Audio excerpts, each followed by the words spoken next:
of a dream on the tip of my tongue, of spokes and the wheels and the web she spun. Looking too close, she turned me to stone. So neither one said what the other one hoped.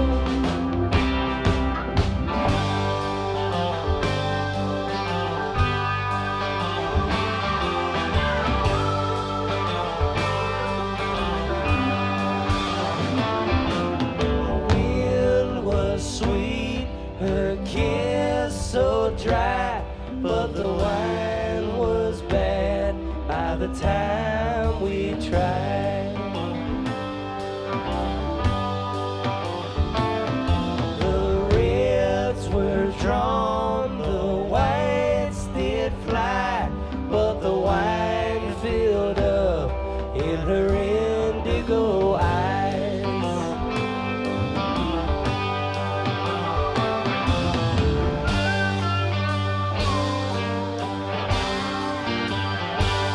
I dream of a dream on the tip of my tongue, of spokes and the wheels and the web she spun.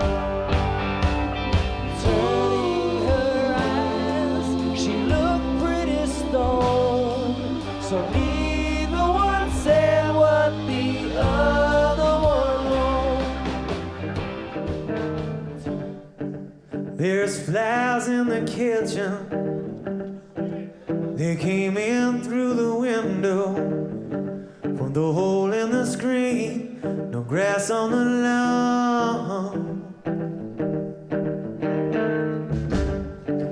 And the rain keeps pouring, and the steam keeps rising, and it's hotter than pavement on the 4th of July. So tell me, I'm the one that'll bring you down. Don't call me baby. Don't call me baby.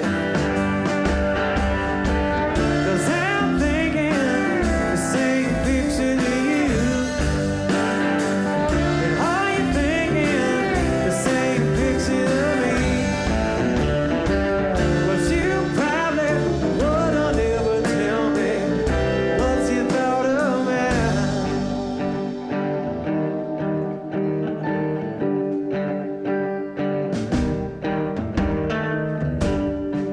Well, the sky's all around us, and there's wood on the fire. The music is playing, and we're getting high. Well, the mountains are peaking. A look in the window. The ocean is waving, waving goodbye. So tell me, I'm the one that'll bring you down. Don't call me baby. Don't call me baby. All right. Yeah. How's everybody doing? Let's see what we can do here. We were experimenting with putting weird digital spots on our screen there in the intro. I think it went well. All right.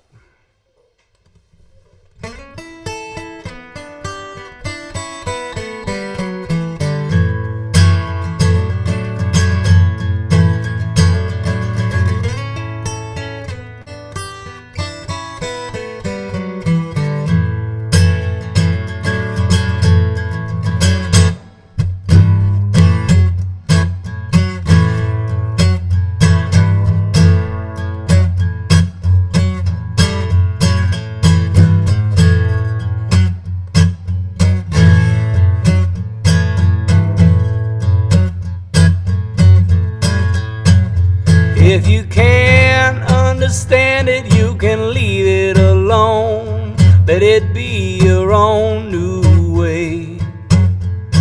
All the space in between will be the clouds in the sky. All the air we breathe, we'll get high, or we'll get down. We'll get by, or we'll get out. Head in the clouds, while the sky's falling down. Head in the clouds,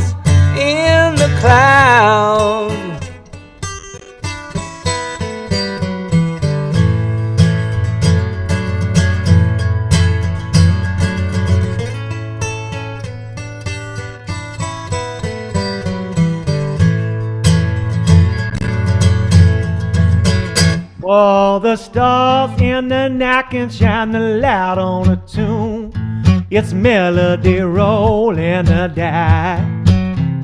All the fate of the wonders in the hands of another. You can say hello or goodbye, bye, bye. We'll get high, or we'll get down.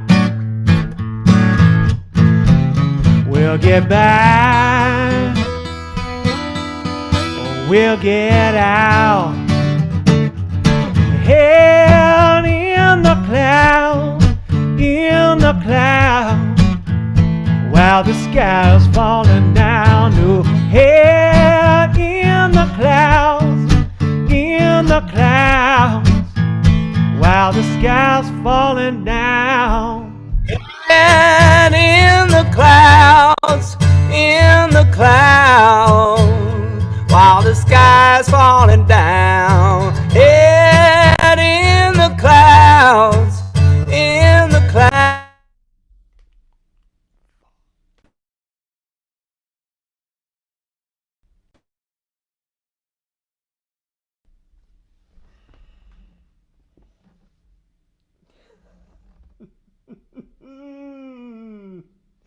I accidentally muted you, Gordy. I went to mute myself. Crushing it. Do that again.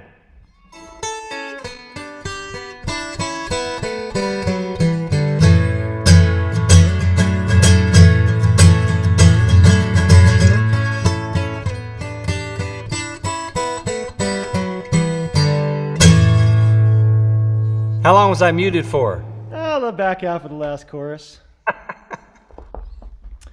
Oh. We're just, we're firing on all cylinders here so far tonight. Live. This is, it's live. We'll do it live. All right. Welcome, everybody. Hope you're good. Gonna crank into another tune here.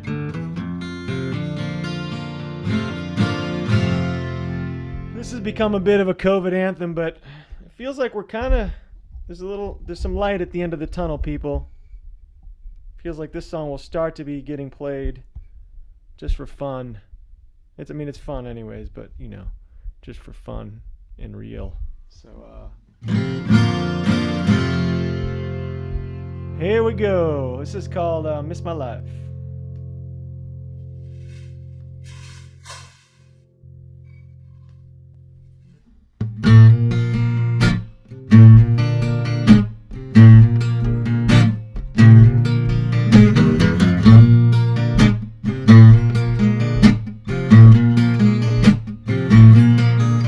See, now everybody's talking about how they just can't do without. They don't know the air's from a hole in the ground. Time's up, people change. This old trip has got strange. Tell me where it all went wrong. Well, you hear me like a misdemeanor. Call me right in between. Devil was an angel herself. Well, I could tell you the reason and you called it treason. I never said goodbye to myself. I'll miss my life. I'll miss the way it was. miss my life. I'll miss it just because.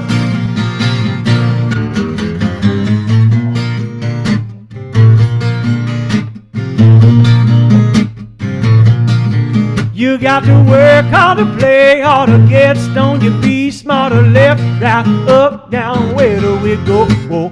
Money's gone and rent comes due. Life will beat you black and blue. Still you ain't got nothing to show. No, no, no. I've given you the best of me. Now you want the rest of me. Please just keep your hands to yourself. I'm gonna drop my blues in the back, COD to Alcatraz. Never say goodbye to myself. I'll miss my life. I'll miss the way it was. I'll miss my life. I'll miss it just because. Yeah, don't tell me to forget her. Man, you never met her. Yeah, and I tell you something, they don't make them no more like that. They don't make them no more like that. They don't make them no more like that. No, no.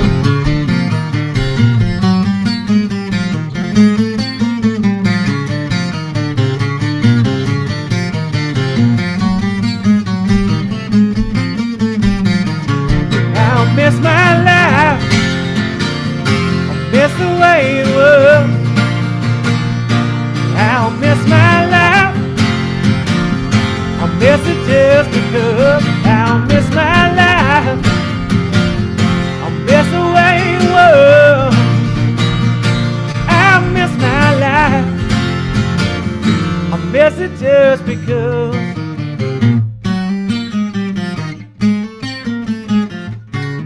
Oh yeah. Oh, I miss it so bad.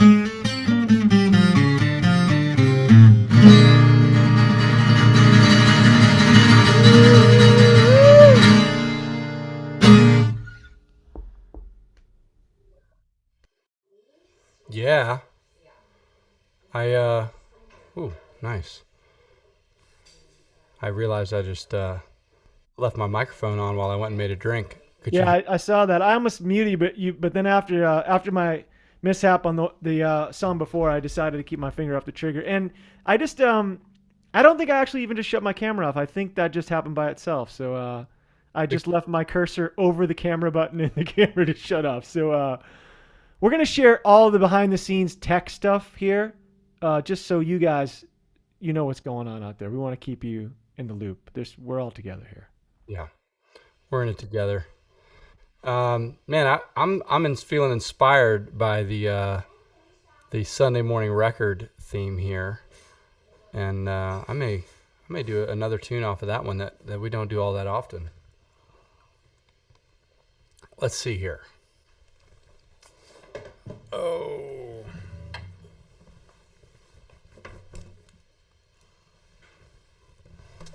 All right.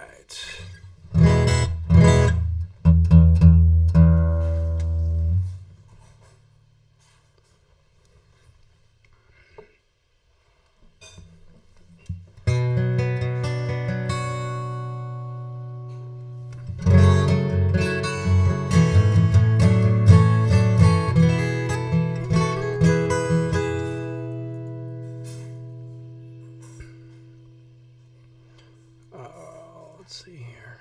There we go. All right.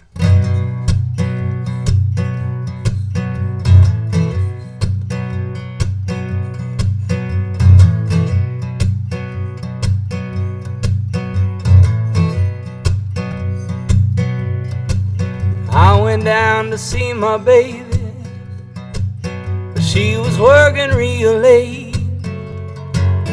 I thought I could surprise her, but I'm always behind the 8. Well, she was pouring highball 7s as I looked across the room. She was giving out her number. Yes, she played me for a fool. I'm gonna shake the foundation. Everybody make a sound. Shake the foundation. Shake it to the ground. I went down to see a doctor for this pain down in my chest, this empty, broken feeling. You know, she made my heart a mess. Well, he said that he could help me, but I had to make a change. He said, you put down all your sorrow, you got to get back up again. Get back up again, and now you shake the foundation. Everybody make a sound. Shake the foundation. Shake it to the ground. Shake it to the ground.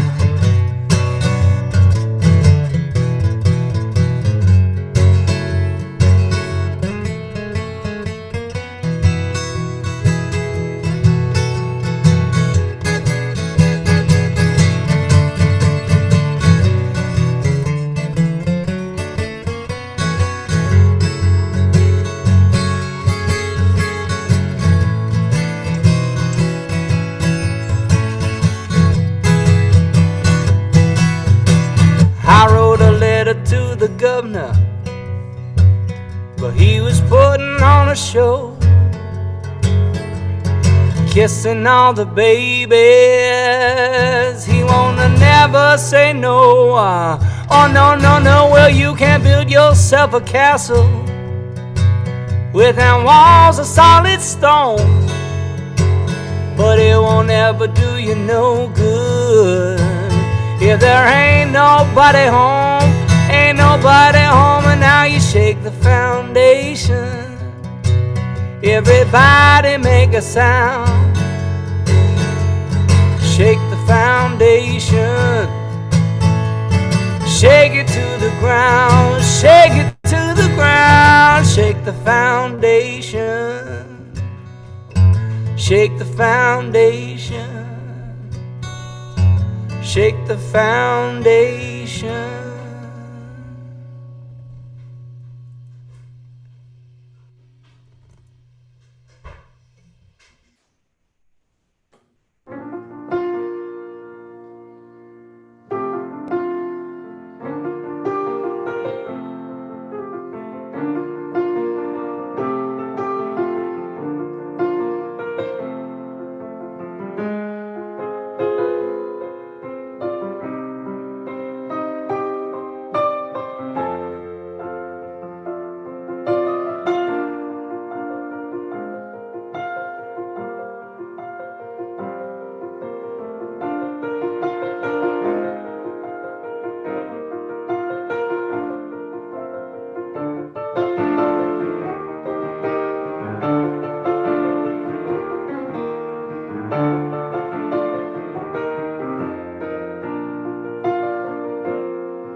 Right, cheers.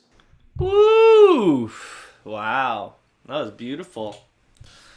Always honored to have the Trevor Nealon intro there. Thank you, Trev. And good day to you. And good day to you, sir. Well, people, it is March 16th, Tuesday, Good Time Supper Club. Tomorrow is St. Patrick's Day, and St. Patrick's Day is a good day. It is a great holiday celebrating the foremost patron saint of Ireland, St. Patrick. It is a good day for many reasons, but you know it's an Irish Christian holiday, and you know it is one of those things where I think because during this time for this day, the Lenten not drinking and feasting was lifted for St. Patrick's Day, which I think is probably a big reason why it's such a party holiday. But for this St. Patrick's Day, I'm drinking, well, just a classic Guinness. And Guinness is always better poured draft, but it's actually not so bad in a can. So I don't mind it. But the other thing I'm drinking here is a really beautiful 8-year-old single malt Irish whiskey called the Quiet Man. I don't know if you can see that label here. It is delicious, and it's really, I think it's a newer whiskey distillery. It's bottled in Derry, Ireland. It's really good. It has like a light floral vanilla thing. It almost has like a strangely kind of almost has like a beer aftertaste, which I personally really like. But the Quiet Man, this is the 8-year-old single malt Irish whiskey. But to all the Irish out there, and to anybody who's celebrating St. Patrick's Day, Sláinte. Cheers. Happy St. Patty's Day, everybody. Sláinte. Nice. Sláinte. I'm getting Gaelic. I like it. Well, my ex-girlfriend's family was all Irish, and they would always go, when they would cheers, they would always say, lawn chair. What's funny is I'm pretty oblivious to St. Patrick's Day. But I was on vacation with my wife and daughter this week, and we were hanging out at the beach, and we were flipping through the Netflix looking for a movie, and I just happened to watch Waking Ned Devine. Whoa. A great Irish flick. That's a classic movie. It's been a long time since I've had a viewing. It's real good. Not directly related to St. Patrick's Day, but I feel the entire spirit of the country of Ireland when we are talking about St. Patrick's Day. I wholeheartedly agree. That's due for watch. Maybe tomorrow we'll have a St. Patty's Day viewing. Tight. Or in the name of the Father. I'm going back to Belfast, Jerry. Yeah. I'm going back to Belfast, Jerry. Yeah. That one might Going not be. back to Belfast, Jerry. There it is. Sorry. He was working on it. There he is. Better. I gotta warm up. That one might not be as much in the spirit of St. Patty's Day. No, I know. It's celebratory just, spirit. It's too serious. It's so good though. It is good. It's a good movie. Yeah, well, also just to add, anybody out there tomorrow looking for a good time, put on The Boys Are Back in Town, and pour yourself a little Irish whiskey and a good Guinness, and enjoy the greatest rock and roll ever.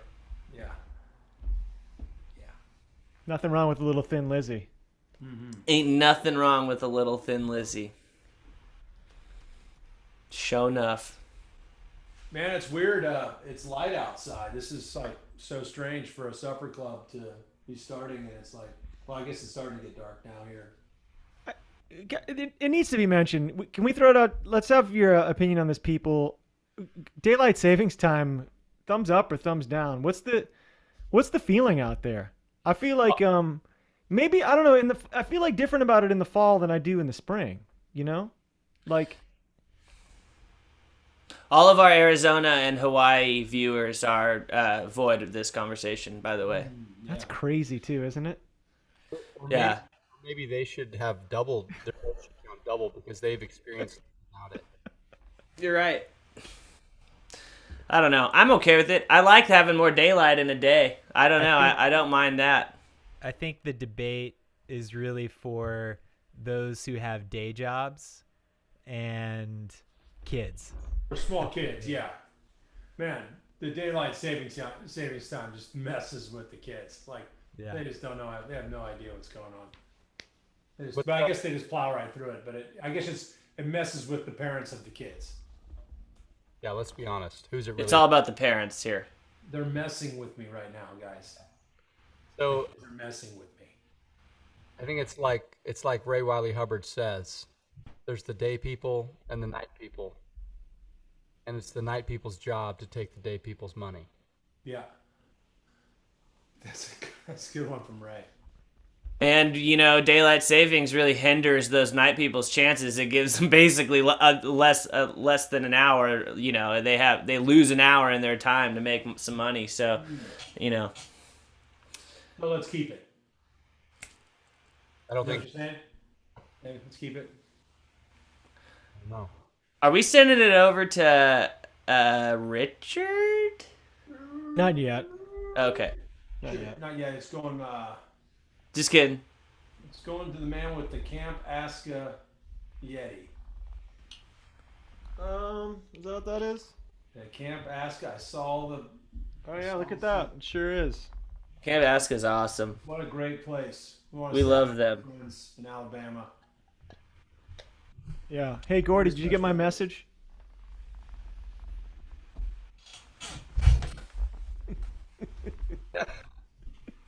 Sure, you want to start? Sure. Yeah. You take it after the. What do you take? The second verse? Is that where it goes? Take the middle. Take the middle. Yeah. Why don't you start then? I'll. All right. Here we go. We got some requests for this one. Here we go. I'll go there. All right, y'all.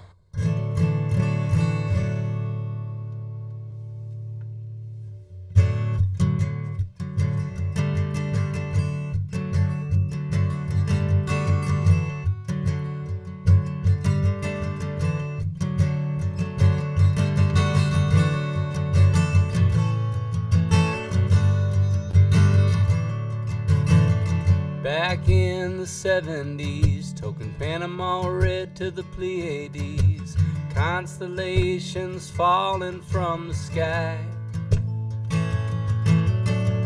Then came the newest kick, sense of me for the Mexican brick. It never brings you down, it gets you high. Oh, the green, green grass of California,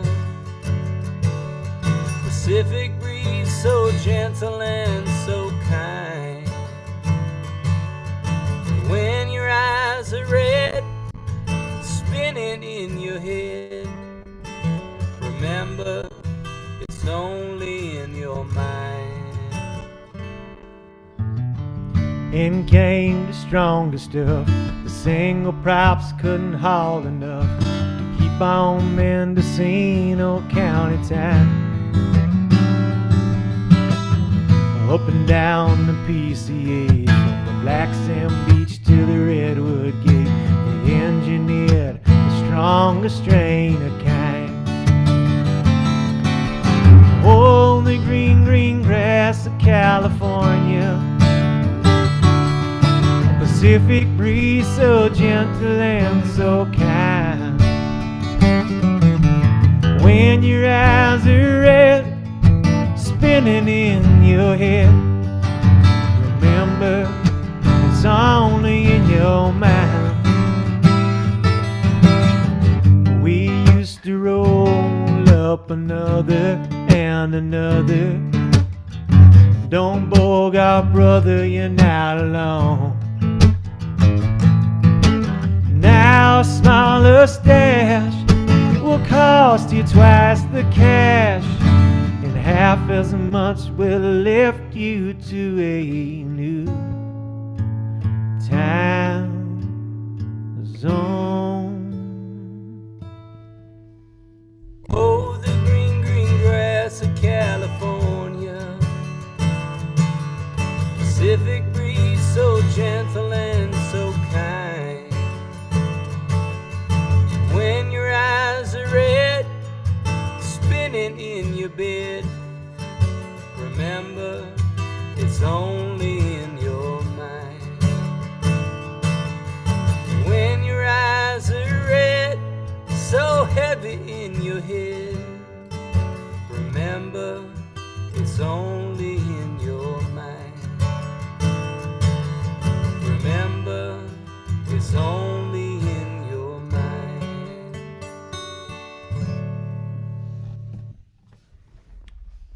Very nice. That's our green. That's our tribute to St. Patrick's Day. Same color, different substance.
All right. Hey, everybody.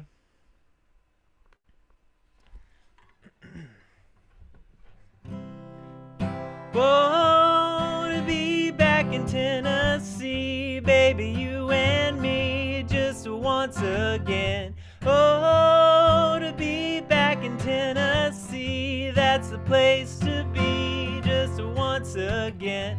Sun shines early in the morning, and you can hear that old rooster call, trying to find his purple-faced lady, but she's over in Roscoe's stall.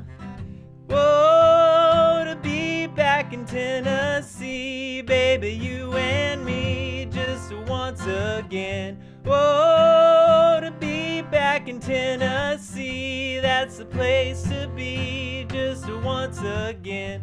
Don't you know they'll be waiting on the corner just to see us when we arrive?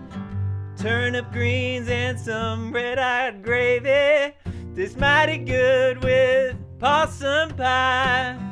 Whoa, love that country life.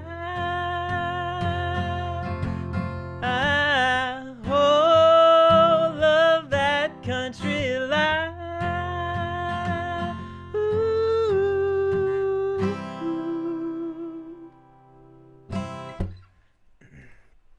All right.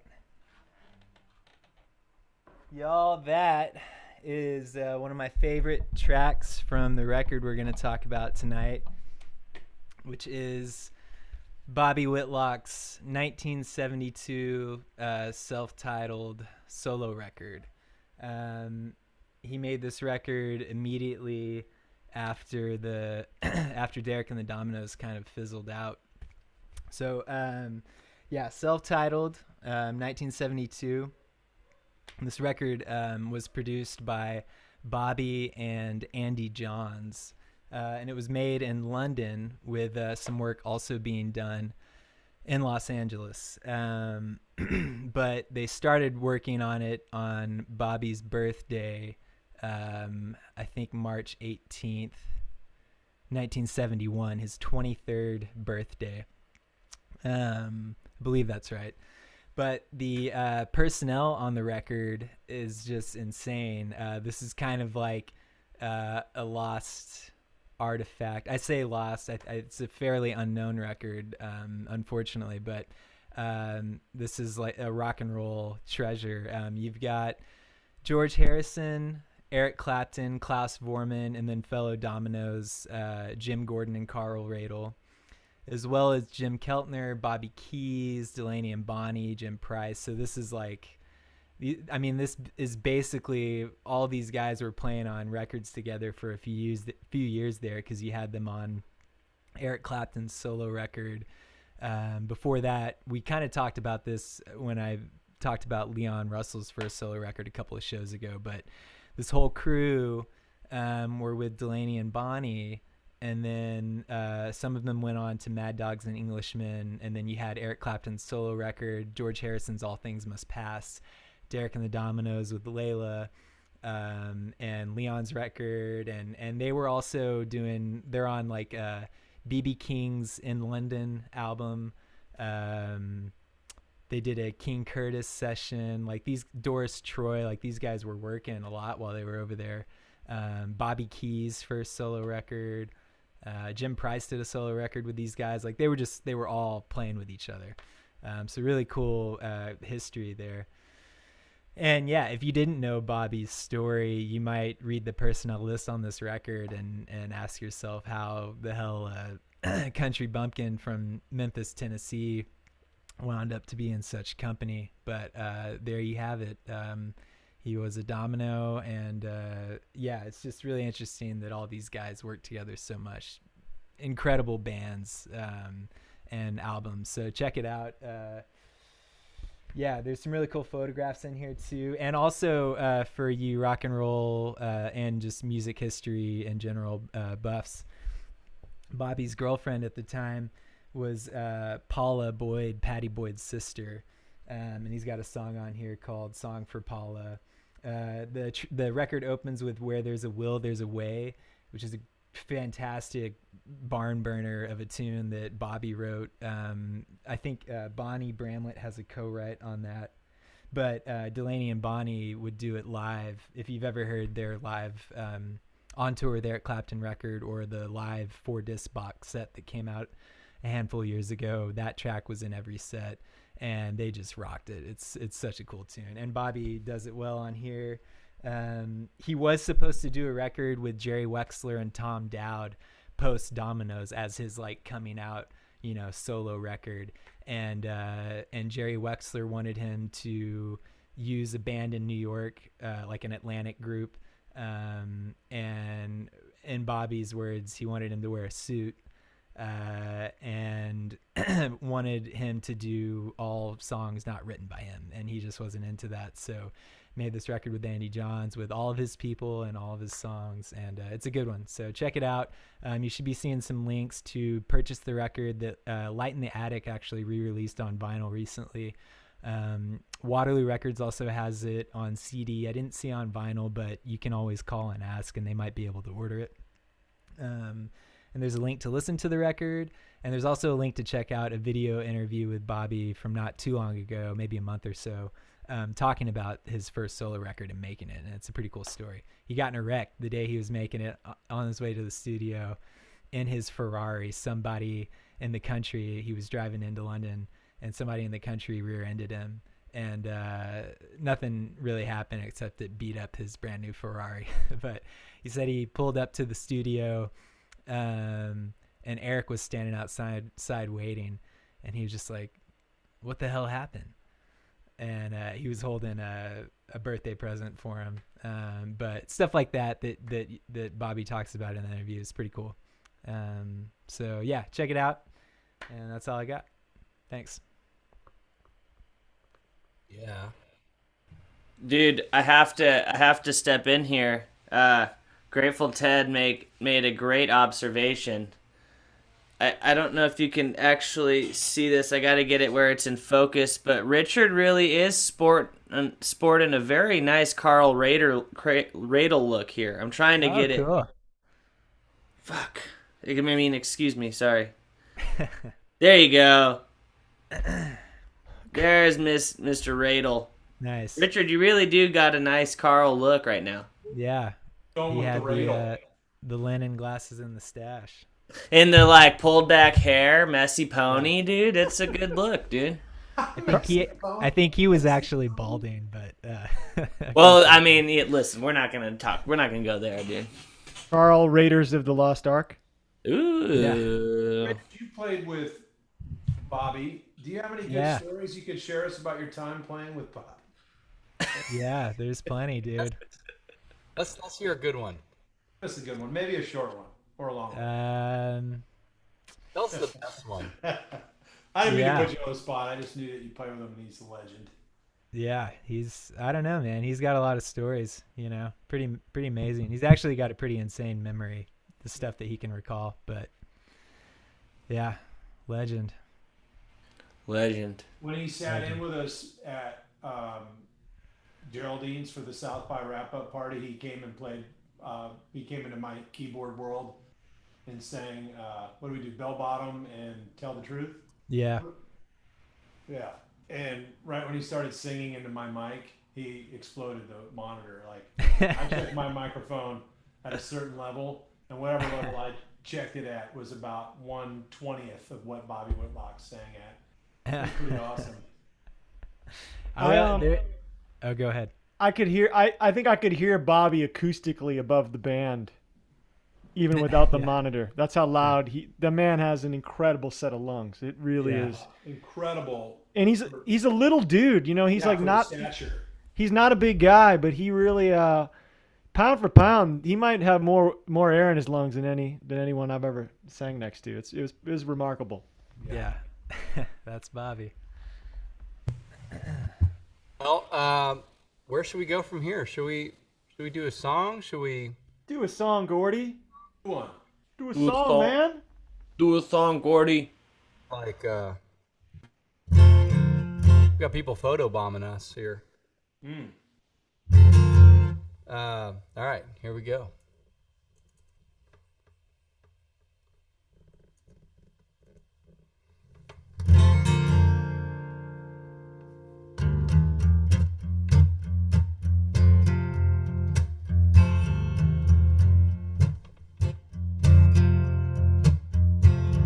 Steam rising off of the river at the break of day. I see the light creeping into room 218 at the Beaujolais. Left you crawling across the floor, your head ringing, your eyes so bloodshot drowning while you're down another bottle away. The ashtray's overflowing is full of gray days. The devil that you knew one time may be the devil you say. Get up and find your shoes. There's some things that you just don't lose. The streets been creeping with them barefooted blues for days. Yes, you have. Call me from the second line. Pour us up some cheap French wine. Pick up your feet, leave your blues fade into gray. Cut your soul loose, the second line's dancing away.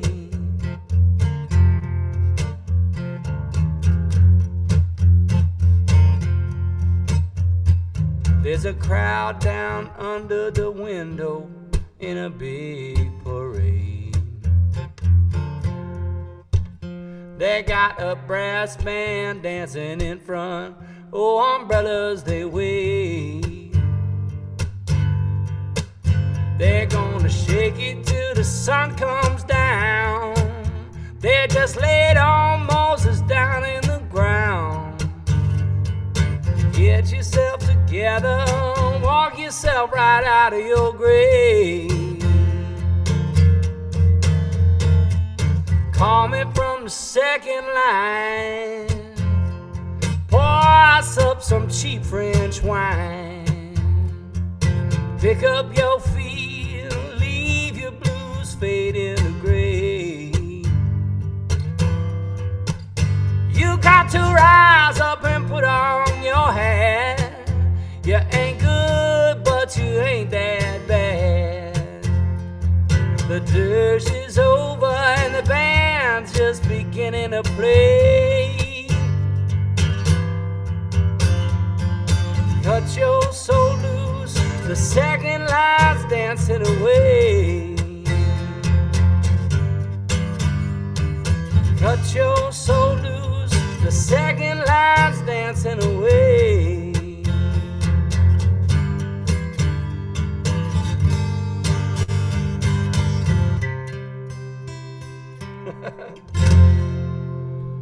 This thing does not like being tuned down.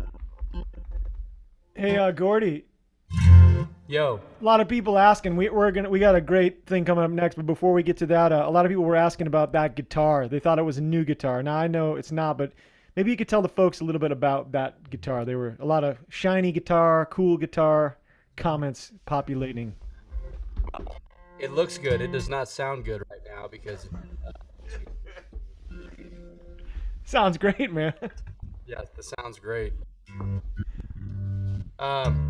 This is like the Bob Dylan signature model, I think, J200, which is I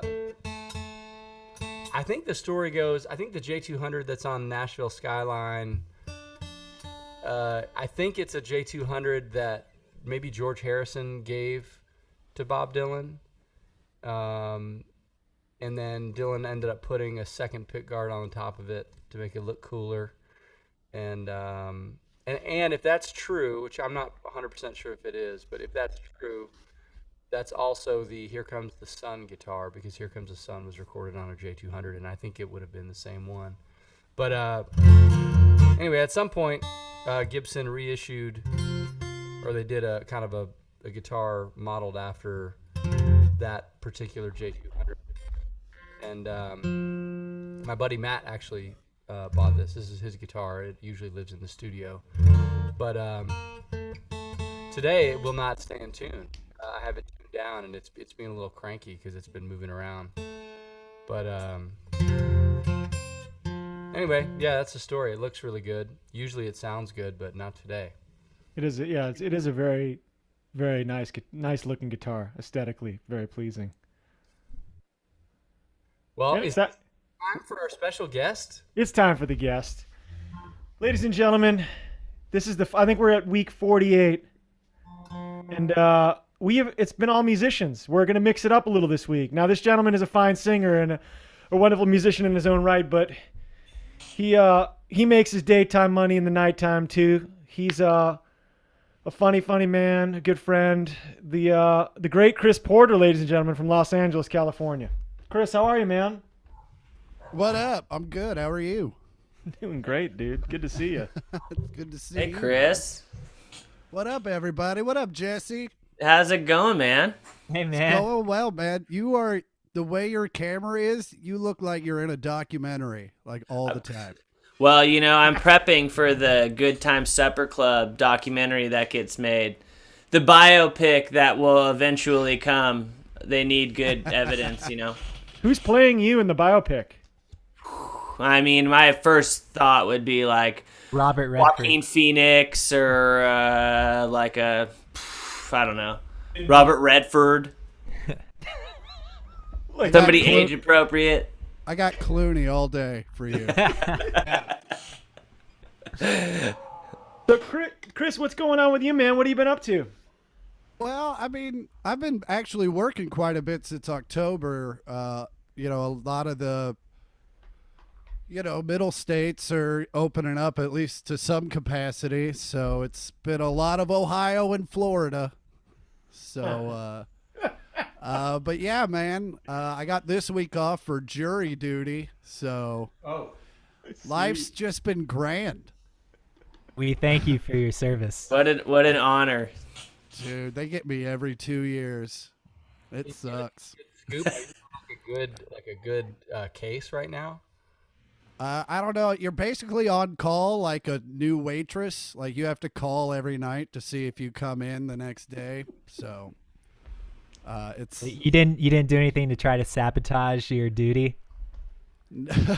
no, they give you a year to postpone, and I was just like, I just finished a long run, and I knew I had a wedding, so I was just like, I'll just do it, So I got the vid in January, so I'm full of antibodies, so might as well go into ground zero. Hey, Chris, man, what's that shirt say? It's a record store in Kansas City. It says Mills Record Company. Cool. Yeah. Is that a local spot for vinyl? Yeah, they got a lot of new, like a lot of repros and stuff, and then they got a nice section of used and vintage stuff Cool, man. down in Westport. Love it. So yeah, We had not a too good, far from where I sent you guys for breakfast that one time. That breakfast was good, and then I remember one time we did a gig one time in town, and you were there, and you, Gordy, and you and me went out for some drinks after. Oh yeah, remember we that? Watched a chick fight. We did. We watched a chick fight. 30 seconds after we walked in, they just went at it. Yeah, it was strong. And you two looked at me like, "Where are we?" And I was like, "Buzzard Beach, baby. Welcome." Welcome to Kansas City. Yeah, when the pandemic first started, they actually had a meme where it said, "If you went to the bathroom in that bar, you're fine."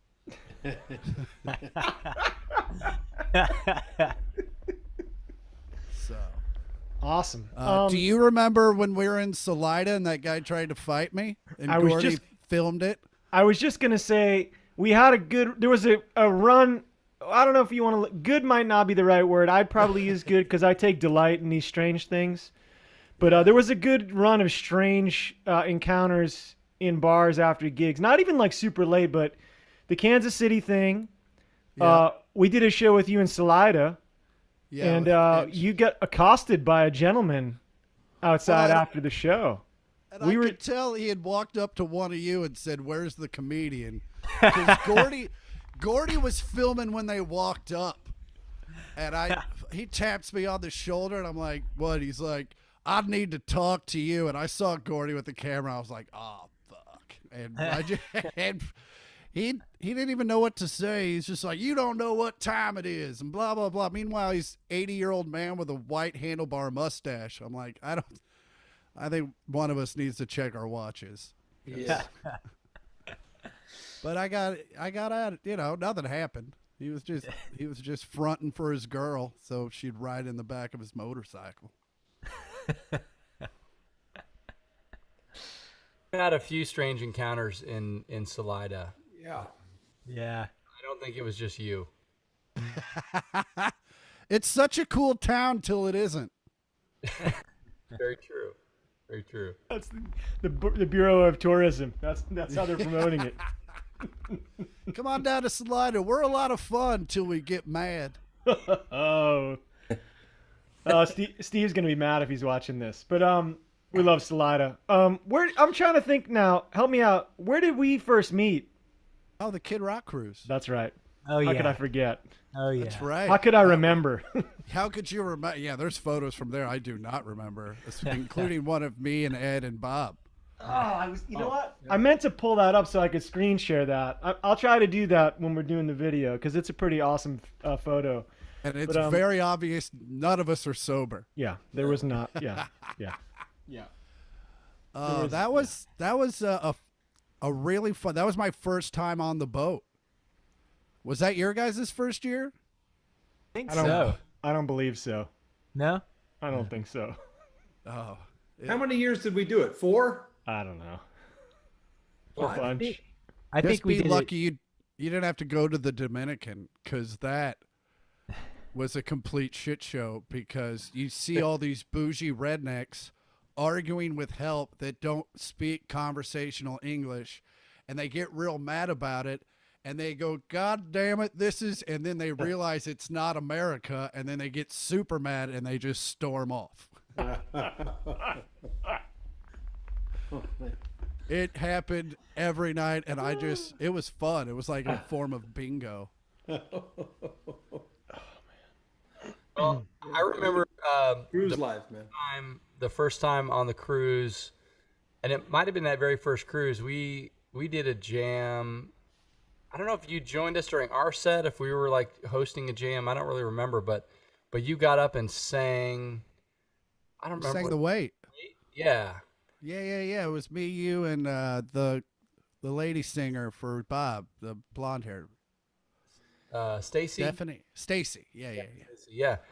No, I was like, oh my gosh, you're like, you can really sing. You're so. What's the tie-in for like music and comedy? And have you always played in bands? Always played music? Yeah, I was so music was always my first love. I always tell people everything I am as a comic is in my failure as a rock star. And I had uncles that were musicians growing up, and they're very successful in their own right now, but it was a long journey, and my mom just kind of used them as a tale of warning, and she was very much like go to school, and so like music was always recreational for me. It was always there. Like I played saxophone, then I played drums, and then when I started doing comedy and hit the road, I just took my dad's guitar. I was like, okay, I'm going to learn this now because I can take it with me. And also our family, like when we did get together, there was no like Make-A-Wish thing where the kids got to play a terrible song. Like there was none of that. They're like, you either bring it or shut up.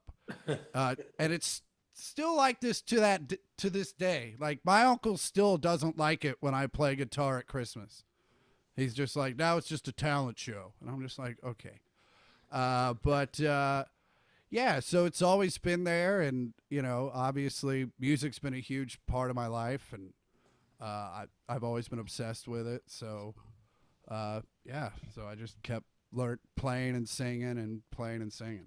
So, till I got decent, And life on the road as a comedian has to be.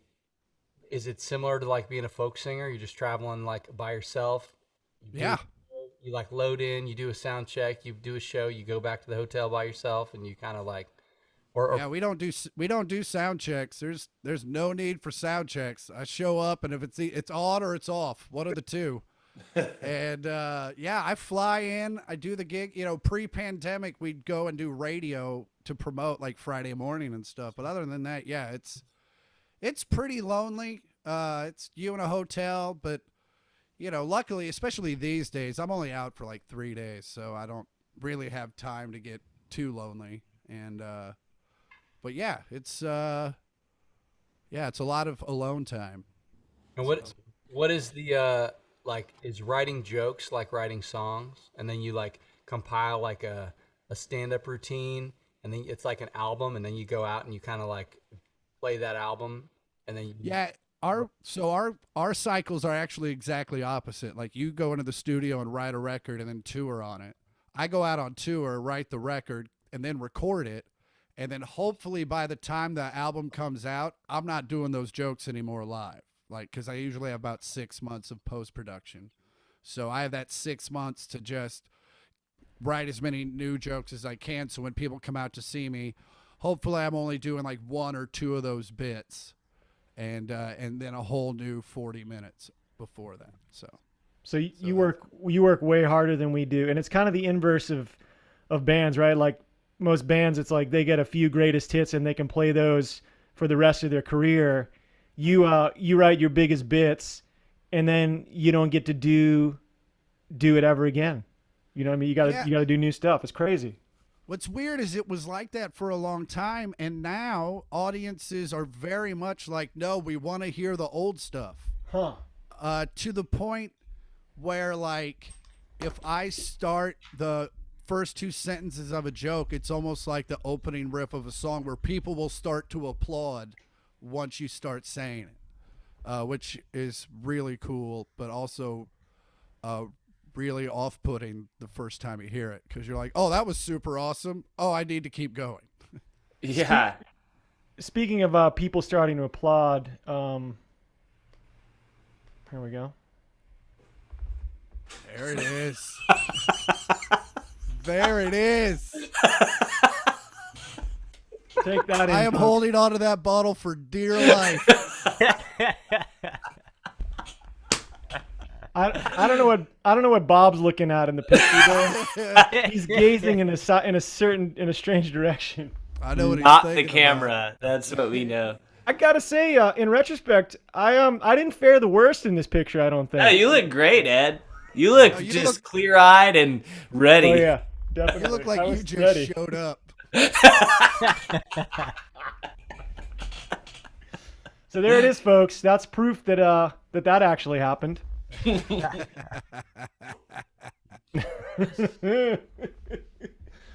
Oh man. And well, I have a question. I mean, if we have some time before we get into the video, but I have a question because we haven't had a comedian on here before, and I mean, and as a huge comedian fan, I have to ask, like, who are some of your favorites? Like, what was the comedy road that led you to doing it professionally? Well, I mean, first and foremost, my dad was always super funny and always made us laugh. But also was the guy that always was playing music and kind of got me into that. To this day, if we're all getting ready, Dad plays music while we're all getting ready. But yeah, and then Dad and I would watch stand up, and coming up, we'd watch Evening at the Improv and all that stuff. And then I remember the first stand up we liked. Well, obviously Eddie Murphy and Richard Pryor and all that stuff. But then Hedberg and Nick DiPaolo coming up. But I'd say nowadays, obviously Chappelle. Bill Burr is probably the best doing it, I think. Doug Stanhope coming up was great. And then, just like with music, there's guys that you've never heard of that never did anything that were huge influences on me, like a guy named Brian Burgess and a couple of other dudes. But yeah, right now, you got to give it to Bill Burr and obviously Chappelle and yeah, Kreischer's really funny too, I think. So, yeah. Yeah, it's interesting actually. It's funny to hear because it's I feel like half of the books that I read nowadays are like comedians' biographies or books about certain eras of comedy. But it's funny to think that how many times it's somebody's dad or family member who was the funniest person they ever knew, and they were like, that was it, that was the whole thing, and that's really really cool to hear. Yeah, he's still funny. He tries too hard sometimes now, but he's still pretty funny. That's what happens when you put your dad in your act, Then it's like he's got to live up to the stories, No, he's the king of making a reference that only he knows. Yeah, like he knows it going into it. He knows it. He's like, well, like such and such and such, and you're like, what? And then he'll explain, and you go, I don't know that. I don't know that. He's like, well, it's funny for me, I guess. What was it like growing up in Kansas City and getting into comedy there? I mean, I grew up out in the sticks. Okay. We grew up a good 25 minutes from Kansas City, so it was fun for me. I grew up, like, I didn't have a farm, but a lot of my friends did. And so that, a lot of high school was middle of fields, bonfires, getting drunk, sleeping in your car, and then waking up the next morning and leaving hopefully before the landowner saw you. Yeah. And yeah, so, and then, for some reason I had a vision. We had like teen night. There was like a teen night at a Guitars and Cadillacs. And I just remember that was a big part of it. But yeah, and then right after I graduated high school, my parents were tired of living in the sticks, so they moved in like Kansas City. And then like everything changed. You started like actually finding out what good food is, and finding out that Applebee's is not good. It's not. Yeah, it's not good at all, and it's not good for you. No. And so yeah, and then so now where they live now, it's like the real Kansas City, and it's a great place to live, and I'd live there if there was anything there for me to do. But Yeah. there's not. We have a comment here from Jamie Love. She in all caps said, "Where I grew up in the sticks of Kansas City." Oh, I grew up in Western Shawnee. I went to high school in DeSoto. So for those of you from the sticks, that's where it was. There it is, Jamie. On the Kansas side, go Jayhawks. Woo! Funny enough, you guys know the B3 player Mike Finnegan? Oh yeah.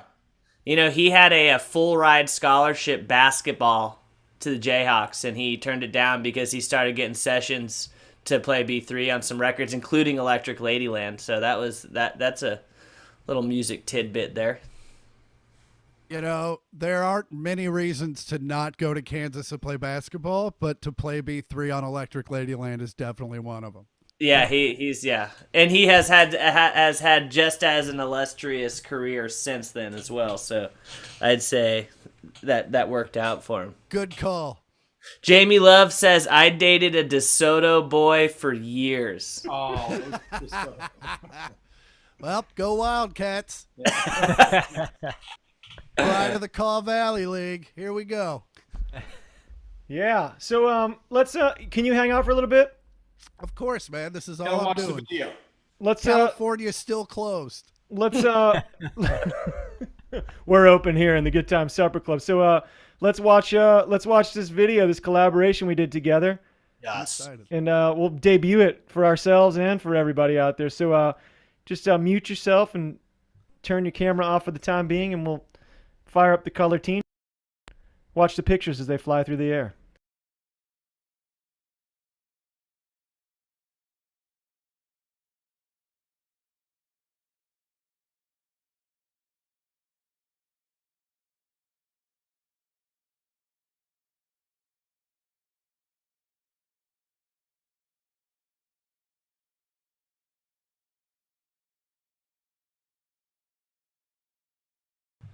No audio yet. No audio.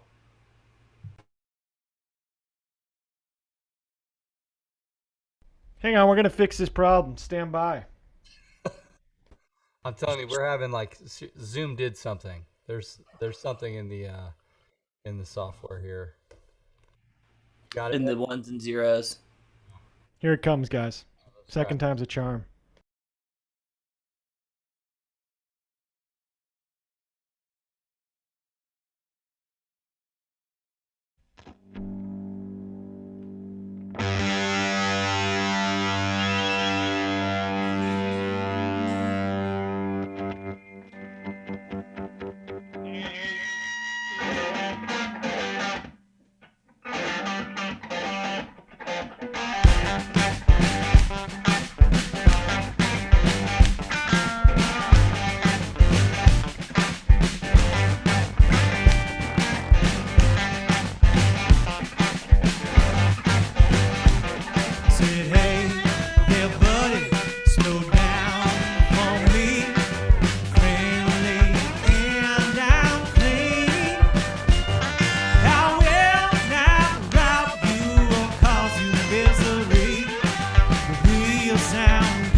Oh yeah. Wow. Woohoo! That was fun. Oh man. Dude, Chris, you slayed that, man. Oh, thank you, buddy. Oh, Thank you. yeah. Thank you. I had to That's awesome. record that in the green room of the Toledo Funny Bone. You could feel the energy. Yeah. I think that's the name of a good live record. Live from the Toledo. You would think that till you got there. Yeah, so that brings me to a question.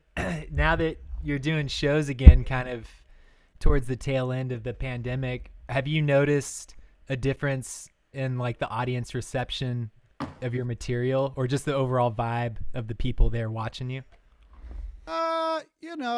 They're a lot of them are super excited to be there and Yeah. just happy that you showed up, and but there's definitely a weird vibe going on. Yeah, it's also, you're playing half capacity rooms, Yeah. even when they're sold out and stuff. So it's not quite what it used to be. I think the general feeling is people are just happy to be out. People are Totally. just excited, and they're not taking it as for granted. I've noticed a lot less people on their phones. That's for sure. We can only hope that continues. That is a good thing. And Yeah. In about 6 months. So hey, Chris, tell us a little bit about your podcast, man. The 1 millionth podcast. I listened to it a bunch. It's super funny. It's you and your sister, right? Yeah, it's just me and my sister kind of, hanging out. We hang out about once a week, and we decided to start making it a podcast, basically. And it's us usually just getting high and getting a little drunk and talking about our lives and what's going on, and people write stuff in. It's just pretty much a conversation between me and my sister that people find funny. So, yeah, that's what it is. We're hoping to start having guests, but pandemic. So, but yeah, so it's just me and her for the time being, and it's real fun. It's on Spotify. It's anywhere where you get podcasts, audio wise. We don't record it because you don't need to see us. It's called the 1 millionth podcast. If anyone's interested in checking it out there, Yeah, it's good because I'm stuff. pretty sure we were the 1 millionth pod. We came in late, is the long story short on that. You've got to have you're a comedian though. You have to have a podcast. It's like a rite of passage, isn't it? At this point. Well, and it's also to a point where clubs are asking if he has a podcast. So, Yeah. which is weird. Well, it seems like a natural platform for, at least for stand-ups, to kind of be able to promote what they're doing, and for fans that kind of want to get more than just a show once or twice a year, to be able to kind of stay connected. Which it's been interesting with the pandemic. It seems like a lot of this live streaming and stuff has sort of acted as a similar vehicle for music and musicians. So it'll be interesting to see once once things return more back to normal, if some of this will continue to be a part of some bands and some artists, general arsenal, I guess. Yeah, I know I just got another offer for a big Zoom show, and it's hard to say no, because I don't think it's going to go away, because I think you're going to, especially the people that don't live in cities, that live out in the sticks and live in the middle of nowhere. But these are great for them, because now it's their chance to be a part of the world. Interesting. Man, Well- so I have a question for you. Sorry, I don't want to interrupt here, but so Ed at the beginning said that you're coming live from Los Angeles. How long have you been in LA for? I've lived in LA for about 15 years. I moved out here in 2005. Whereabouts are you? I'm in Hollywood for right now, but I have plans to move over the hill in the next couple months. I'm going to move to Toluca Lake, hopefully, just because. Valley. Yeah, buddy. The homeless have taken over during the pandemic, so it's time to go. Yeah, You're going to have to climb a mountain to get to me this time. Yeah. Well, I will say Toluca Lake's actually pretty flat, but I mean it's just a different hill, I guess, at that point. Yeah, well, they have to get over that hill to get to the flat part. Oh well, the valley has its share of homeless too. Don't worry about that, bud. You're going in just a different den. you know. Yeah. I think these homeless have iPads, so I'll take it. Yeah. Well, Chris, man, thanks for doing the song with us, the collaboration. I was inspired with that choice as sort of a nod to our road selves and returning to that sort of realm at some point. And people, if you're out there, go see Chris. Go see him at a show. He's playing. Go see him. Or if you're in Los Angeles, you might see him running away from homeless people with iPads. So either way, you'll find him. Look him up. Go check out his stuff. He's a great dude. Very funny, good friend. And man, we can't wait to see you in person. Dude, I can't wait. Thanks for having me. I mean this. I'm beyond honored that you guys had me. I feel really cool. Oh man, Dude, thank you, man. That's Mutual, awesome. Chris. I gotta say too, if you have Amazon Prime, Chris has a couple of specials on there. What are the names of those again, man? Ugly and Angry, A Man from Kansas, and I believe Screaming from the Cosmos is on there too, which is like my Garage Days Revisited album. That's Metallica fan. And also, just for the record, for everybody, we did post, or I copied and pasted the link to your podcast in the comments. So, Oh, thank you. If Can you anybody's send me that looking- video, yes, yeah, we can do that. I'm gonna post the shit out of that. Yeah, man. Love it. Crushed it. Thank you, Thanks, man. brother. Thanks, Thank man. you guys. Good to see you, man. Stay well, man. We'll see you. All right. That was awesome. How about what's going on in East Nashville, Jesse? You feeling St. Patty's spirit tonight?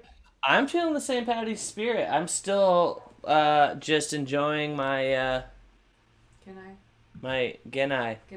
Dude, speaking of St. Patty's, tomorrow, Jesse, is Ireland's fundraiser night. They're doing another one of those.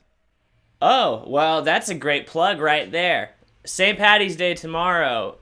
For all the Good Time Supper Clubbers, our favorite bar in LA, Ireland's 32. It's the best. It's the best Irish dive pub in the world. I mean, it's like you can. I mean, I say that. I know that sounds ridiculous. I say that in with entire, like, it's entirely true. It is the place that you can go and randomly see the greatest musicians in Los Angeles. A, either on stage, or B, in the corner at the bar getting drunk and willing to have conversations. It's the best. It is the best hang that you could possibly have right there in Van Nuys, California. Yeah. And so check out I would imagine, what is it on their Facebook, or? Yeah, I think it's on their Facebook, and it's a GoFundMe, I think, but yeah, it's Ireland's 32. If anybody cares to assist in a venue that provides the well-being of the local talent here in My family. Yeah, help my family. His parents. I think I've seen Dean Parks play there so many times, and I want to say honestly, every time I've seen him play there, he's playing a different instrument. That's true. Like Ireland's 32. I'm seeing a couple comments of asking what it's called. Ireland's 32 in Van Nuys, California. Check it out. We'll find a link or something to post, but that's a great way to spend your Wednesday evening for St. Patty's Day. Supporting one of the best independent, like really a supportive asset to musicians and friends in Los Angeles. It's a beautiful place. Yeah. But also, we're doing good here in East Nashville. We're feeling the St. Patty's Day vibes. I have Birdie just burrowing herself here, and I'm gonna bring Nikki over. You wanna come take my spot? Sure.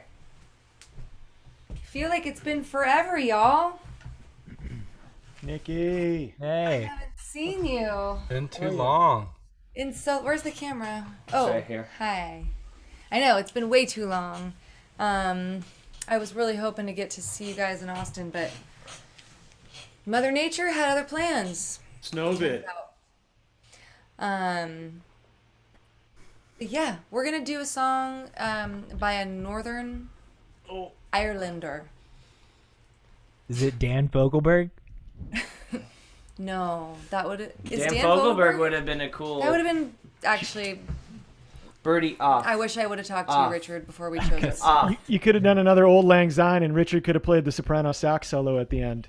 Yeah. Whoa. Well, I really wanted to do this Luke Kelly song that of the Dubliners, but I chickened out because whatever. You can't beat like his performance of it. Have you guys ever seen it? It's like him in a bar room With in Belfast. It's the coolest video of Black Velvet Band. It's amazing. I will find the link and post it because it's so worth watching. Yeah. It's so good. It's amazing. I have spent time in Ireland and I just love it and I'm so inspired by the music. But we are not going full traditional at all. We're going kind of modern American, Irish vibes. Irish American. But I will cuisine. say By Irish American. By Mr. George Where's the Ivan Morrison. That's yes, all you got to say. George You're, Ivan you're, you're in. Morrison. That's all we want. Let's have it. Come on. All right. Yeah, and I will say too, we were rehearsing it today and I started crying. So I'm gonna try to She not really did. cry. That's not a lie. I was like, I don't know what happened. I'm getting all emo over here. Belfast Right. Cowboy. That's what happened. Yeah. All right. Ready? Mm-hmm. Just the first. Yeah.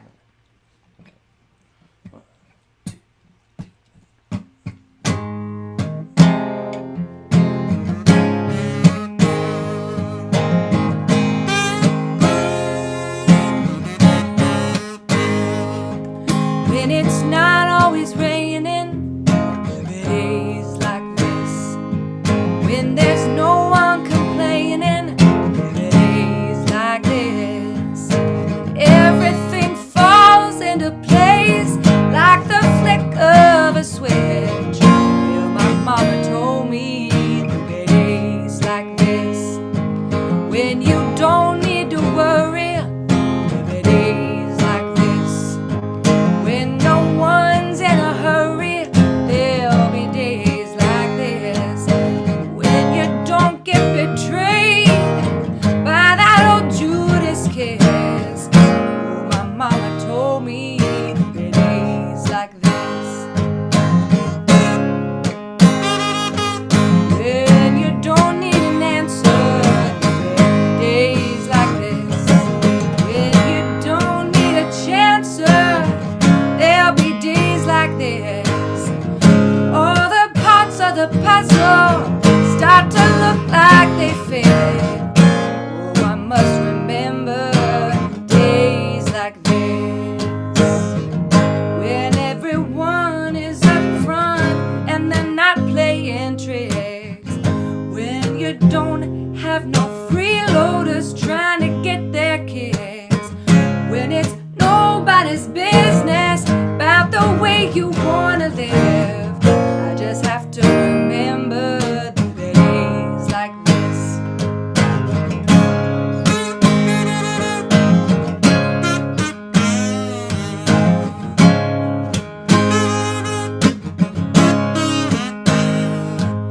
No one steps on my dreams. There'll be days like this. When people understand what I mean, there'll be days like this. When you bring out the changes of how everything is. Oh, my mama told me there'll be days like this.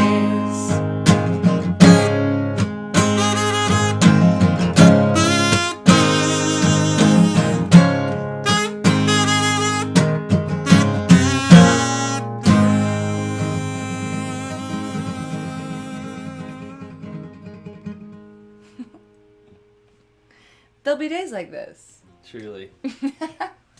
No, but isn't it true? It's like, you know, if I've realized anything in this pandemic of like crazy, erratic emotions and all that is like nothing lasts forever, including this pandemic. I mean, gosh, you guys are almost at 52 weeks. Is that right? Yeah, we're like at 49 or something. 48, 49. It's pretty crazy. Pretty crazy. Pretty crazy. Gordy, I really like your outfit tonight. Oh, do you? Thank you. Yeah. I'm going to come steal that jacket. This was a, I believe this was a thrift store find by when we were doing photos for the Duende album cover, Nice. and our good friend Lauren Hunt found it at a thrift store, and she picked it out and was like, "You need this." Well, she did a good job. Yeah, Man, Lola and the Huntsman. why haven't we had the hard truth on here? That is a great question. I think that we have to force them to be a guest on this show. I think we definitely need to have them on here. Well, I think you're well, we right. got a couple more weeks. Nope. Better giddy up. I like that. guys. I like that call. See ya. I would say to them that we should invite them live on the air here, but I know that neither one of them are watching the show. Yeah. Thanks, Matt. Love you, Matt. Oh man. Oh, there's Trev. Hey, Trav. Hey guys, you ready for the Grateful Dead 90 seconds? Oh man, I'm ready. Okay. Let's get my microphone in place here. All right, cool story.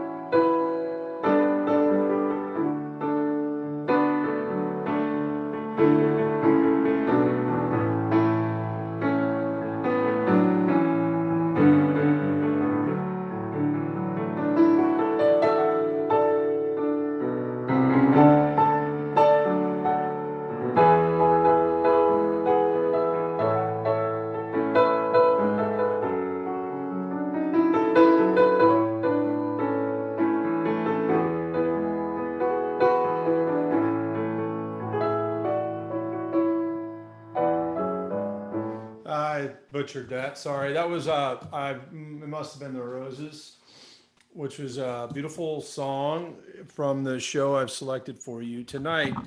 Comes to you from Fresno, California in 1978, January 15th, 1978. An unusual tour. The Dead, by the late 70s, early 80s, kind of had settled into a thing that they never really changed, which is, big New Year's run and then like take 6 weeks off, do Chinese New Year or Mardi Gras or whatever in Oakland, maybe 3 nights, and then another couple weeks off, and then head to the East Coast and start the year there in March. And in '78, they had a different plan, and they from what I understand, it was a pretty unsuccessful plan. They toured in California. They did about 5 or 6 shows. They did MacArthur Court in Eugene, Oregon on the 22nd, which I've already selected for one of my picks. I know Grateful Ted knows that because he was at the show. And then they did some Midwest dates, which led to some incredible stuff. But kind of a weird little niche, this January, February '78 tour. Unfortunately, the first 5 shows of the tour or 4 shows of the tour, Jerry couldn't sing at all. He had laryngitis. And so Bobby sang all the songs with the exception of maybe a Donna tune or 2. So this show was like the night that I think Jerry first started singing again. And his voice is like paper thin, but oh so soulful. It's amazing. Really, really cool. But it's worth checking out. The first set, this is such a Grateful Dead type thing. The first set, to many people, I guess the show was half full, which was rare in '78. On the East Coast, there would be throngs of people traveling from all around, but in California, people were much more chill. And it was '78. I guess the Dead was like, been there, done that, or whatever. But the first set, by all standards, by all accounts for people who were there, was just kind of lackluster. The energy was low. The room was kind of half full. But then the second set, something happens, and you just have to kind of hear it to believe it. The second set is one of the most incredible. I mean, it just doesn't get any better. It's amazing. They play a Terrapin station that's really amazing, and then a 27-minute playing in the band, which for '78 that was like, whoa. They just time warp back to '72. It's a really, really cool deep jam. And from the comments on the archive recordings of this, it sounds like just like Jerry, Bob, and Phil kind of had their backs to the audience and just huddled right in front of the drummers. And they were kind of playing for themselves in a way, even though they were never really entertainers up there, you know, doing the song and dance for the audience anyway. But they just were really locked into something, and something amazing happens in the second set, and it's just like it becomes one of this, you know, it's just like 90 minutes of music. You just have to hear it to believe it. 5 stars doesn't even come close to summing it up. So check it out. 11578, Fresno, California. Skip the first set if you want, but check out the second set. Start at the playing and the band, and yeah, there's a great wharf rat too. Check it out. Anyway, woohoo! Trev, dude, Nice. thank you for that. I have to say, you look excellent tonight, and I notice you have some sort of sweet style going on your shirt or something going on here. What's going on your shirt right now? You know, Sage put these on me about 5 minutes before the show started. So What are they? They're little things that my wife uses, I think, to kind of like, it's like they're like placeholders or something. Like when she keeps notebooks for work, I guess she puts these in there like little tabs. Page markers? Page markers, I guess. I don't know. They're like Post-it they're kind of sticky, things? but one side's green, and you can like write on it, label it. Sage wrote stuff on it. I think she wrote DADA, so Dada. But yeah, she just kind of put it on. It kind of looks like a shirt, like a design, kind of like mod. Maybe I got this in Milan when we were on tour. Huh? I almost thought that was like a Gucci shirt or something. Yeah, yeah. Didn't have a lot of time to shop last time we were in Milan, but I did pick up some stuff. Nice. My pal Enzo and I went out. Cool. Is that Enzo from the Ferraris? Enzo Ferrari, yeah. Took me out in his Ferrari. Went shopping. Wow. Well, we're at the Trading Places portion of the show tonight. So Here we are. I just saw a comment, and yes, happy birthday to Phil Lesh. It was his birthday yesterday. 81. Amazing. We are going to, Gordy and I are both March babies, so we're Pisces, and that was the only criteria for choosing this gentleman tonight to pay homage to, besides the fact that he's one of the greatest songwriters. And if you're Steve Earle, you know, you'll get into an argument between him and Bob Dylan about who the greatest songwriter is. But he is an amazing songwriter. Gordy, you could probably speak a little more on it than I could, but Well, maybe. I mean, so we're gonna both play some Townes Van Zandt songs tonight, and it's kind of strange how Townes' music was almost like second fiddle to his, you know, his struggles in life, and kind of the way he died before his time, basically drinking himself to death. But the music truly is amazing, and I went through a heavy Townes phase along with, you know, Guy Clark and Steve Earle and all the kind of the Texas songwriters coming up through that time. And anyway, yeah, he's one of the greats, true poet, maybe even more of a poet than a singer, but great nonetheless. So Yeah, it's funny. He's kind of like Graham Parsons in the sense that I think there was kind of a race after he passed away for everyone to get on the bandwagon and be like, I've been listening to Townes I was listening to him before you guys all started listening to him after everybody knew who he was after he died. You know, it's kind of funny. He's one of those. It's a handful of artists that are like that. You know, sort of more recognized in death than in life sometimes. yeah, the Van Gogh thing. You know, it's funny. Even with Graham Parsons and Townes, there's like almost a parallel vocal, like the vocal stylings, the real fragile vocal that's like on the edge of being bad, but it's like it just hits you right in your soul. You know, it's like it emotes the lyrics just like right, you know, right where they need to be, and it's perfect and beautiful, even though it's imperfect. You know. Yeah, they definitely had a straight line to their own truth. You know what I mean? And that really that comes through in the lyrics and in the deliveries. So take it away. Let me do a tune here. Here we go. This is one I've always loved. I think I got this Towns record, Our Mother the Mountain, and I think I'm pretty sure this was on it. But I've always loved this song, and a handful of different people have covered it. This is kind of one of his more. This is a little more whimsical. This isn't quite as a knife to the heart as some of his other ones, but I love it just the same. It's called "Be Here to Love Me."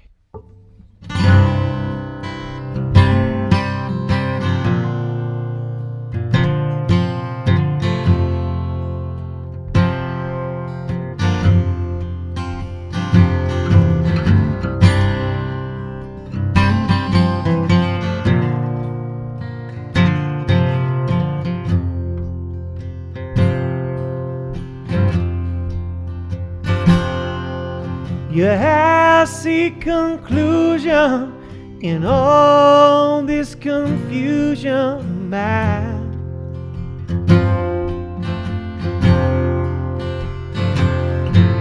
Though you and I both know it's only the warm glow of wine.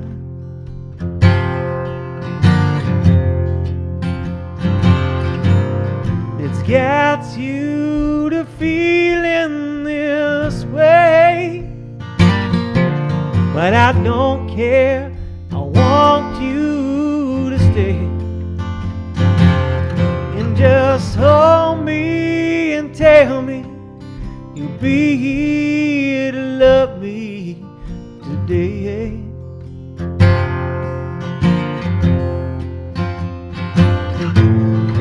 Children are dancing, the gamblers are chancing their all.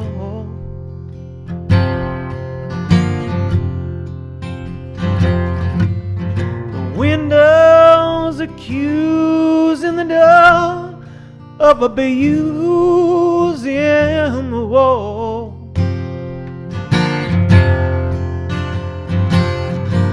But who cares what the night watchmen say?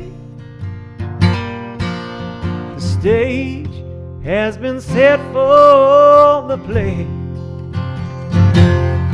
Just hold me and tell me you'll be here to love me today.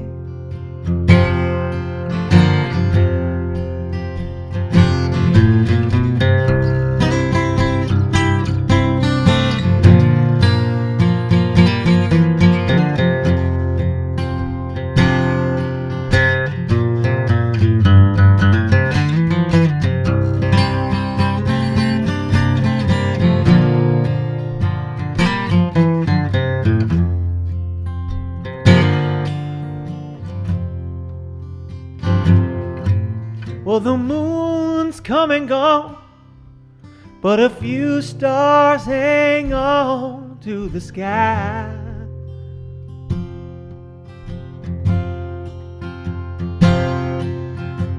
The wind's running free, but it ain't up to me to ask why.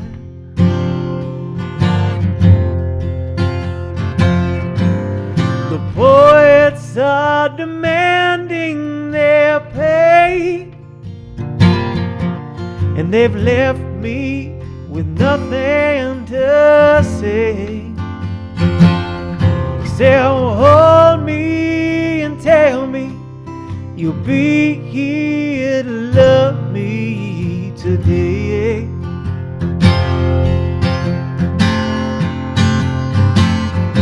Just hold me and tell me you'll be here to love me today.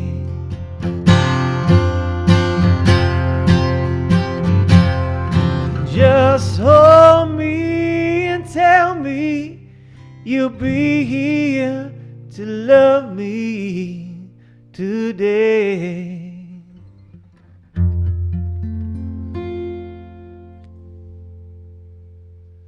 Yeah. Nice, man. See. Good one. Good one, man. Man, it's I love it when you fall in love with a tune and then every time you hear it sung by someone different, it has like its own meaning. That's cool. Yeah, we've talked about that before. It's kind of the thing, like if a song is a great song, you can put it in any you can put the picture in any kind of frame and it still holds up. That's the beauty of a great song. Yeah. Man, this week I was working in the studio with our friend Jason Eady, and who y'all may remember from episode whatever it was a while back. He's a really great songwriter, and we were working on a couple of records for him, and we finished mixing a day early, and we ended up on the last day that we had booked in the studio. We ended up getting a bunch of cameras set up and recording some stuff. But one of the tunes he recorded was Loretta, which is another town song, and just kind of like recording some bonus material. But anyway, same thing again. It's like you hear the tune in a different singer, a different delivery, and the song has like its own power in a different way. It's pretty cool. I'm gonna do tune. It's hard to pick favorites here, but I'm gonna do a tune I used to play live fairly often. I think back when I was doing more of the folk singer thing and playing all ballads all night long. It's one of my favorite town songs. So here we go.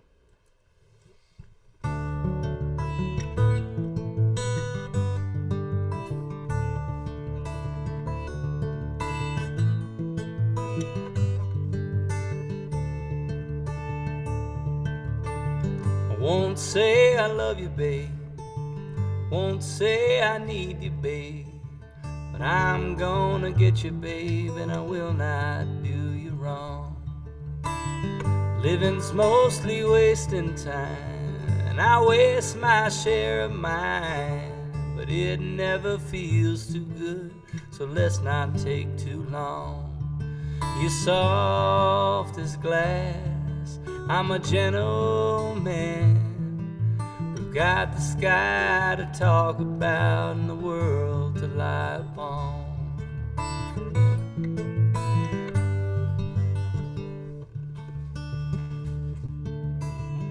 The days up and down they come like rain on a conga drum. Forget most, remember some, but don't turn none away. Everything is not enough, nothing is too much to bear. Where you've been is good and gone, all you keep's the getting there. To live's to fly, all low and high. To shake the dust off of your wings and the sleep out of your eyes.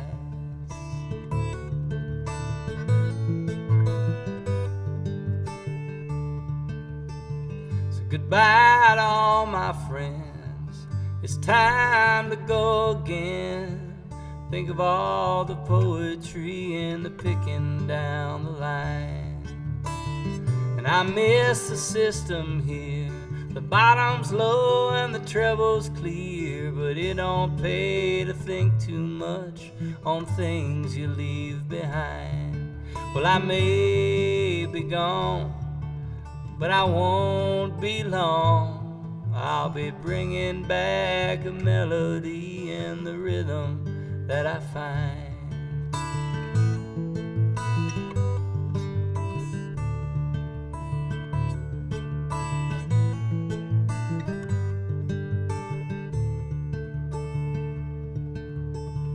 We've all got holes to fill, and them holes are all that's real. Some fall on you like a storm, sometimes you dig your own. and the choice is yours to make. Time yours to take. Some dive into the sea, some toil upon the stone. To live's to fly, all low and high. So shake the dust off of your wings and the sleep out of your eyes. Shake the dust off of your wings and the tears out of your eyes.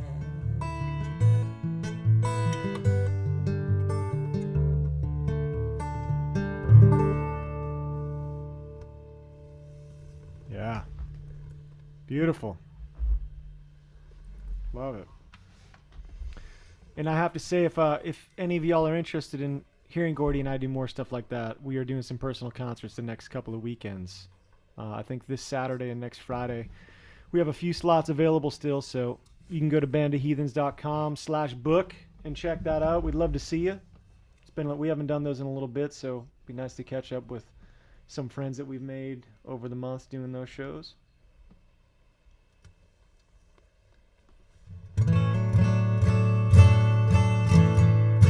How many weeks? What are we at right now? 48? 48. 48. Wow. 48. But we're past. Are we past the 1 year mark or no? No, 52. Well, you know, took it's 2 actually weeks off, interesting right? because we've missed 2 weeks, and I think the first episode officially was the last Tuesday of March last year. So I think that we are approaching. I think that week 50, or like officially a year, will be in 2 Tuesdays, but I think week 52 of Good Time Supper Club is actually going to be the second Tuesday of April or something like that. All right. Well, what a year! What a year! It's been crazy and gnarly and just bizarre for everybody. But hey, I'm grateful for the Good Time Supper Club Tuesday nights. This has been fun. Yes, sir. Same. Man. Also, I do need to say, you know, if we ever get a reprise of old Terry Wilson on the show, you know, he played with Towns for a little while near the end there, and he's got some Towns stories that are awesome. I don't think Towns was doing very good at the time, but he got to play with him a little bit, which is pretty awesome. Very cool. Well, what happened? Was it 50 years ago? Yeah, 1971. Bridge Over Troubled Water won the Grammy for Best Song on this day in 1971. So You texted that earlier, and I was thinking I literally just finished the Clive Davis doc. Oh yeah. If anybody has not watched that yet, do put that on your list. It's, as a music fan, he covered all like territory. It's amazing, you know, his story. But anyways, he was the one who suggested Bridge Over Troubled Water be the single. That's right, because they wanted Cecilia. That's Yeah. right. Anyways, watch the doc if you haven't watched it. It's on Netflix. That's a amazing. good doc. You know, it's funny. His insight there was like, you want something that's catchy and unique, but more unique than catchy. Like his whole thing was like, it's exactly nothing. There are no ballads on the radio right now. There's nothing sounding like that right now. So put out a ballad. Yeah. Yeah, that's interesting. Yeah, he kind of knew what he was doing. Now we play for Clive. Yeah. Clive. Well, we're Little Jack Straw reference, Rich. Nice. Yeah. Very nice. Have you seen the doc, Trev? I haven't. There's a little section about the Dead, and Bob. They interview Bob Weir for a little bit. So Ah, cool. if you weren't gonna watch it before, now I you guess will. Clive came to one of their shows when they actually had their first top 10, Touch of Grey. And it was a big deal. Like, you know, the champagne flutes are out backstage. It's, you know, Madison Square Garden, and Clive Davis is there. And he actually goes to a show, and he was completely flabbergasted that they didn't play the single. Like, he just like went to the concert, and he was waiting to hear Touch of Grey, and they didn't play it. That's not how the band works. But That's good. Well, we're not going to play the single either. that's how this band works. We're not going to play Bridge Over Troubled Water right now. For Clive. We're going to play Cecilia. Y'all ready?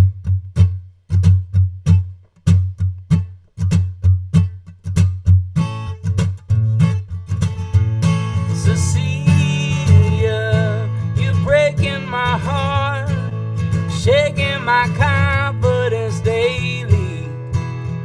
Cecilia, I'm down on my knees, I'm begging you please to come home. Cecilia, you're breaking my heart, you're shaking my confidence daily. Cecilia, I'm down on my knees, I'm begging you please to come home. Come on home.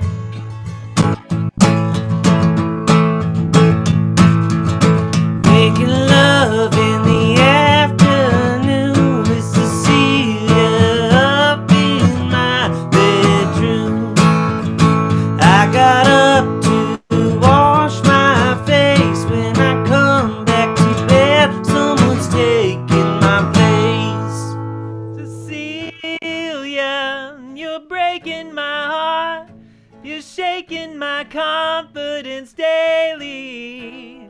Oh, Cecilia, I'm down on my knees, I'm begging you please to come home. Come on home. Ba ba ba ba ba ba ba ba ba ba ba ba.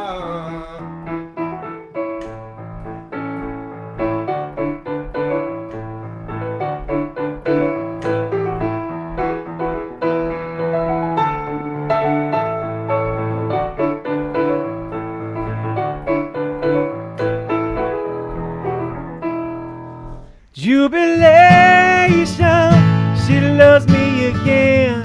I fall on the floor and I laughing.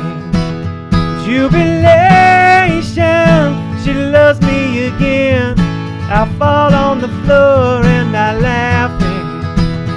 Whoa, oh, oh, oh, oh, oh, oh, oh, oh.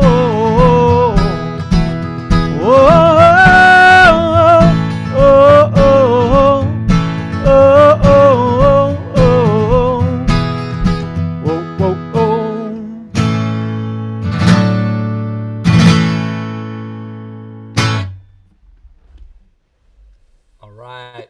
Yeah. 48. Thank you all. 48. We'll see you next week. Thanks for tuning in. Thanks for being with us. Thanks, everybody. All right, y'all. See y'all. Oh no. Thanks for coming out. We're the band of Heathens. What a place. This is our first time here. This is a classy joint, y'all. Thanks for joining us.